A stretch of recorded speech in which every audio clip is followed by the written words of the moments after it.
Hello আসসালামু আলাইকুম everyone, আশা করছি সবাই ভালো আছেন। আজকে খুব সংক্ষেপে ইউরোপের 8টা দেশ সম্পর্কে বলে যাওয়ার চেষ্টা করব, যে দেশগুলোতে মোটামুটিভাবে বাংলাদেশি টাকার 5 লাখ টাকার মধ্যে পড়তে যাওয়া সম্ভব এবং আইএলসের রিকোয়ারমেন্টও তুলনামূলকভাবে অনেক কম, কিংবা কোনোটায় আবার আইএলস ছাড়াও যাওয়া যায়। আমি এখানে টিউশন ফি এবং আইএলসের উপর ফোকাস করে দেশগুলো সিলেক্ট করেছি।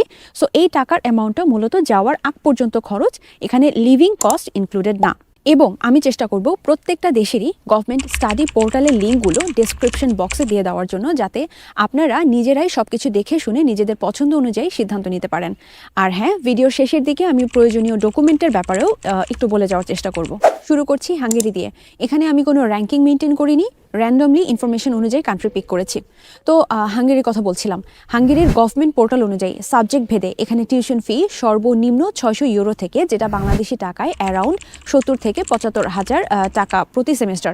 বিজনেস ব্যাকগ্রাউন্ডের জন্য অন অ্যান এভারেজ 1200 ইউরো, যেটা বাংলাদেশি টাকার অ্যারাউন্ড 1.5 লাখ টাকা, এবং ইঞ্জিনিয়ারিংয়ের জন্য 1600 থেকে 2,500 ইউরো, যেটা বাংলাদেশি টাকায় 1,80,000 বা 2,90,000 টাকা পর্যন্ত।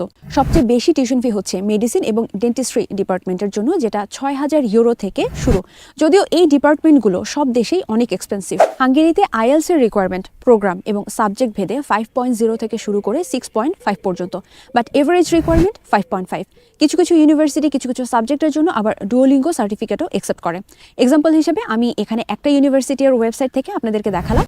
আর হ্যাঁ, হাঙ্গেরিতে কিন্তু প্রচুর স্কলারশিপ দেওয়া হয়, যেমন হাঙ্গেরির গভর্নমেন্ট স্কলারশিপ স্টাইপেন্ডিয়াম হাঙ্গেরিকাম। এটার নাম হয়তো অনেকেই শুনে থাকবেন, কারণ বাংলাদেশ থেকেও অনেক স্টুডেন্টকে আমি দেখেছি এই স্কলারশিপ নিয়ে হাঙ্গেরিতে আসতে। সো এরকম আরও অনেক স্কলারশিপ আছে, আপনারা একটু খুঁজলেই পেয়ে যাবেন। 2 নম্বরে বলবো চেক রিপাবলিকের কথা।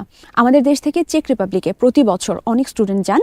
এখানে বিজনেস, ইঞ্জিনিয়ারিং সাবজেক্ট ভেদে tuition fee on an average বছরে 2,500 ইউরো থেকে শুরু করে 4,000 ইউরো পর্যন্ত হয়ে থাকে। আচ্ছা, এটা কিন্তু 1 বছরের ফি। সেমিস্টার হিসেব করলে সেটা কিন্তু আরও কমে যাবে, মানে এর অর্ধেক হবে, কারণ সাধারণত বছরে 2টা সেমিস্টার থাকে। তো চেক রিপাবলিকে বছরে 2,500 থেকে 4,000 ইউরো, যেটা বাংলাদেশি টাকায় 2,90,000 থেকে শুরু করে 4.5 লাখের মতো হয়ে থাকে। চেক রিপাবলিকে মোস্ট অফ দ্য ইউনিভার্সিটি এবং সাবজেক্টের ক্ষেত্রে আইএলস এর রিকোয়ারমেন্ট তেমনভাবে নাই। মাস্টার্সের জন্য এমওআই দিয়েই অ্যাপ্লাই করা যায় যতটুকু আমি দেখলাম, এবং চেক রিপাবলিকে স্কলারশিপের অপরচুনিটি আছে, সে সাথে টিউশন ফিও ওয়েভ পাওয়া যায়। 3 নম্বরে যে দেশটার কথা বলবো সেটা হচ্ছে পোল্যান্ড। পোল্যান্ডে সাবজেক্ট ভেদে 2,500 পলিশ কারেন্সি, যেটা বাংলাদেশি টাকায় অ্যারাউন্ড 70,000 টাকা থেকে শুরু করে 8,000 পলিশ কারেন্সি, মানে প্রায় 2,50,000 বা বাংলাদেশি টাকায় 2.5 লাখ টাকা পর্যন্ত হয়ে থাকে। আর যারা বাংলাদেশ থেকে ডিপ্লোমা করেছেন তারাও কিন্তু পোল্যান্ডে গ্র্যাজুয়েশন বা আন্ডার গ্র্যাজুয়েশনের জন্য যেতে পারেন। পোল্যান্ডেও আইএলসের জন্য রিকোয়ারমেন্ট স্পেসিফিকভাবে তেমন নাই। কিছু ইউনিভার্সিটি কিছু সাবজেক্টের জন্য হয়তো ম্যান্ডেটরি করে দেয়, আদারওয়াইজ এমওআই দিয়েই অ্যাপ্লাই করা যায়, বা প্রিভিয়াস এডুকেশন যদি ইংলিশে হয় তাহলে আলাদা করে কোনো ল্যাঙ্গুয়েজ প্রফিসিয়েন্সি এক্সাম দেওয়া লাগে না। 4 নম্বরে আছে ফ্রান্স। ফ্রান্সের প্রোগ্রাম ভেদে নন ইউরোপিয়ানদের জন্য টিউশন ফি অ্যারাউন্ড 2,500 ইউরো থেকে শুরু, যেমন ব্যাচেলরের জন্য 2,770 ইউরো পার ইয়ার, যেটা বাংলাদেশি টাকায় অ্যারাউন্ড 3,27,000 টাকা। মাস্টার্সের জন্য 3,770 ইউরো পার ইয়ার, যেটা বাংলাদেশি টাকায় অ্যারাউন্ড 4.5 লাখ টাকা। আর পিএইচডি বা ডক্টরেটের জন্য মাত্র 380 ইউরো পার ইয়ার, যেটা বাংলাদেশি টাকায় অ্যারাউন্ড 45,000 টাকার মতো। ফ্রান্সে ল্যাঙ্গুয়েজ প্রফিসিয়েন্সি এক্সামের কথা বলা আছে যাদের ফার্স্ট ল্যাঙ্গুয়েজ ইংলিশ না তাদের জন্য, বাট আইএলস এর রিকোয়ারমেন্ট স্পেসিফাই করা নাই। আপনারা স্পেসিফিক ইউনিভার্সিটিতে খুঁজে দেখতে পারেন, সেখানে হয়তো সাবজেক্ট ভেদে স্পেসিফিক রিকোয়ারমেন্ট পাওয়া যেতে পারে। 5 নম্বরে বলবো ইতালির কথা। বাংলাদেশি স্টুডেন্টদের জন্য ইতালি খুবই কনভেনিয়েন্ট একটা দেশ, যেহেতু এটার অ্যাম্বাসি বাংলাদেশে আছে। আমার স্টাডি অনুযায়ী ইতালির বেশিরভাগ ইউনিভার্সিটিতে বেশিরভাগ সাবজেক্টেই টিউশন ফি নাই, বা টিউশন ফি ওয়েভার পাওয়া যায় অথবা স্কলারশিপ পাওয়া যায়। অন এন এভারেজ ইতালিতে পাবলিক ইউনিভার্সিটিতে টিউশন ফি 500 থেকে শুরু করে 5,000 ইউরো পর্যন্ত হয়ে থাকে। ইতালির আরেকটা সুবিধা হচ্ছে টিউশন ফি আগে পাঠাতে হয় না, এবং মাস্টার্সে এমওআই দিয়ে অ্যাপ্লাই করা যায়। 6 নম্বরে স্পেনের কথা বলবো। স্পেনে ব্যাচেলরের জন্য টিউশন ফি 750 ইউরো থেকে শুরু করে 2,500 ইউরো পর্যন্ত হয়ে থাকে বাংলাদেশি টাকায়, যেটা অ্যারাউন্ড 90,000 থেকে 2,95,000 টাকা পর্যন্ত হতে পারে। আর মাস্টার্সের জন্য 1,000 থেকে 3,500 ইউরো বা বাংলাদেশি টাকায় 1,20,000 থেকে অ্যারাউন্ড 4 লাখ টাকার মতো হতে পারে। সোফার স্পেনে আইএলস এর রিকোয়ারমেন্ট অন এন এভারেজ 6.5। 7 নম্বরে একটা দেশের কথা বলবো, যেটা হয়তো অনেকের কাছে অপরিচিত, কিন্তু ইউরোপে ঢোকার গেটওয়ে হিসেবে এবং একটা স্ট্যান্ডার্ড একাডেমিক ব্যাকগ্রাউন্ডের জন্য এই দেশটা খুব ভালো একটা অপশন। বলছি লিথুয়ানিয়ার কথা। অনেকেই হয়তো শুনে থাকবেন এই দেশটার কথা, বাংলাদেশ থেকেও অনেকেই আমি এখানে আসতে দেখেছি। লিথুয়ানিয়াতে ব্যাচেলরে tuition fee on an average 1300 euro per year, Bangladeshi টাকায় অ্যাপ্রক্সিমেটলি 1.5 লাখ টাকার মতো। মাস্টার্সে 2300 ইউরো পার ইয়ার বা বাংলাদেশি টাকায় প্রায় 2.5 লাখ টাকার মতো। লিথুয়ানিয়াতে most of the university MOI accept করে, কিন্তু সাবজেক্ট এবং ইউনিভার্সিটি ভেদে আইএলসের রিকোয়ারমেন্ট 5.0 পর্যন্ত চাওয়া হয়ে থাকে। সর্বশেষ যেই দেশটার কথা বলবো সেটা লিথুয়ানিয়ার ঠিক পাশেই একটা সেনজেনভুক্ত ইউরোপিয়ান কান্ট্রি লাটভিয়া।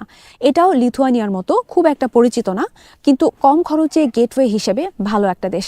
এখানে বিজনেস বা ইঞ্জিনিয়ারিংয়ের মতো সাবজেক্টগুলোর টিউশন ফি 1800 ইউরো থেকে শুরু করে 6000 ইউরো পর্যন্ত হয়ে থাকে, যেটা বাংলাদেশি টাকায় 2 লাখ টাকা থেকে শুরু করে 7 লাখ টাকা পর্যন্ত হতে পারে। লাটভিয়াতেও আইএলসের রেস্ট্রিকশন তেমনভাবে নাই। প্রিভিয়াস এডুকেশন বা মোড অফ ইনস্ট্রাকশন ইংলিশ ছিল, এটা ডকুমেন্টেশনের মাধ্যমে প্রুফ করতে পারলে সাধারণত আইএলস বা অন্য কোনো ল্যাঙ্গুয়েজ প্রফিসিয়েন্সি এক্সামের দরকার হয় না। তারপরেও ইউনিভার্সিটি বা সাবজেক্ট ভেদে এটা ভ্যারি করতে পারে। এবার আসি ডকুমেন্টের প্রসঙ্গে। বিদেশে পড়তে আসার ক্ষেত্রে সোফার মোটামুটিভাবে সব দেশেই যেই ডকুমেন্টগুলো লাগে সেগুলো হচ্ছে প্রথমেই পাসপোর্টটা রেডি করে ফেলা, কারণ ইন্টারন্যাশনাল অ্যাপ্লিকেন্ট হিসেবে অ্যাপ্লিকেশন করার সময় পাসপোর্টের কপিটা লাগবে। 2 নম্বরে হচ্ছে অল একাডেমিক সার্টিফিকেট এবং ট্রান্সক্রিপ্ট। খুব ভালো হয় যদি এগুলো আগে থেকে রেডি করে নিজ নিজ ইউনিভার্সিটি, ফরেন মিনিস্ট্রি এবং এডুকেশন মিনিস্ট্রি থেকে অ্যাটেস্টেড করিয়ে রাখা যায়, কারণ অনেক দেশেই এই অ্যাটেস্টেশনের প্রসেসটা কিন্তু ম্যান্ডেটরি বা বাধ্যতামূলক। 3 নম্বর হচ্ছে খুব সুন্দর করে গুছিয়ে একটা সিভি রেডি করা। ইউরোপে পড়তে আসতে চাইলে সম্ভব হলে ইউরোপাস সিভিটা রেডি করে ফেলা।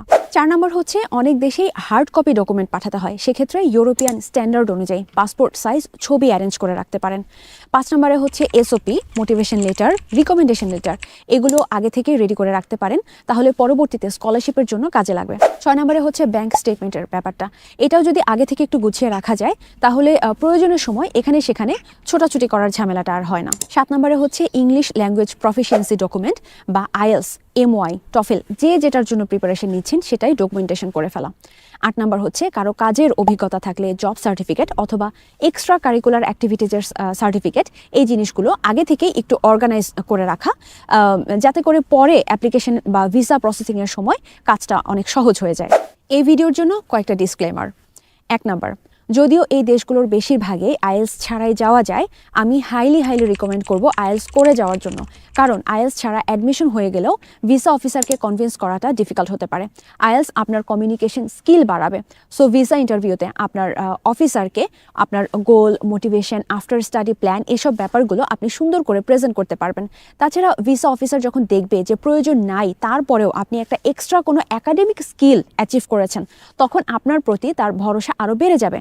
আপনি যে আসলে পড়তে যেতে চান এটা তখন তার কাছে আরও একটু হলেও বেশি অ্যাকসেপ্টেবল হবে। 2 নম্বরে হচ্ছে আমি এখানে ইন জেনারেল একটা ওভারঅল সিনারিও আপনাদের সাথে শেয়ার করার চেষ্টা করেছি, কারণ প্রত্যেকটা দেশে আলাদা আলাদা ইউনিভার্সিটি এর ডিফারেন্ট স্পেসিফিক রিকোয়ারমেন্ট থাকতে পারে, যেটা একটা ভিডিওতে প্রেজেন্ট করা সম্ভব না।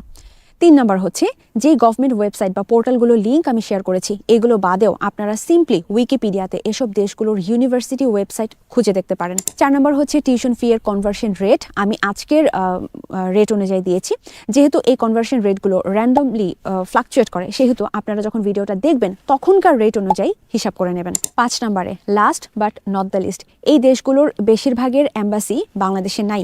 এই দেশগুলোর জন্য ভিসা প্রসেসিং করতে হলে আপনাকে ইন্ডিয়া যেতে হবে, বাট স্টিল আমি বলবো দে আর ভেরি গুড চয়েসেস। কিছু পেতে হলে কিছু ছাড়তে হবে। আপনি কম খরচে অল্প রিকোয়ারমেন্টে একটা ভালো দেশে যেতে চান, সো সেই ক্ষেত্রে আপনার কমফোর্ট জোন থেকে কিছুটা ছাড় তো দিতেই হবে। আশা করছি আজকের ভিডিওর ইনফরমেশনগুলো আপনাদের জন্য অনেকেরই কাজে আসবে। তো আজকের ভিডিও এখানেই শেষ করছি। আল্লাহ হাফেজ।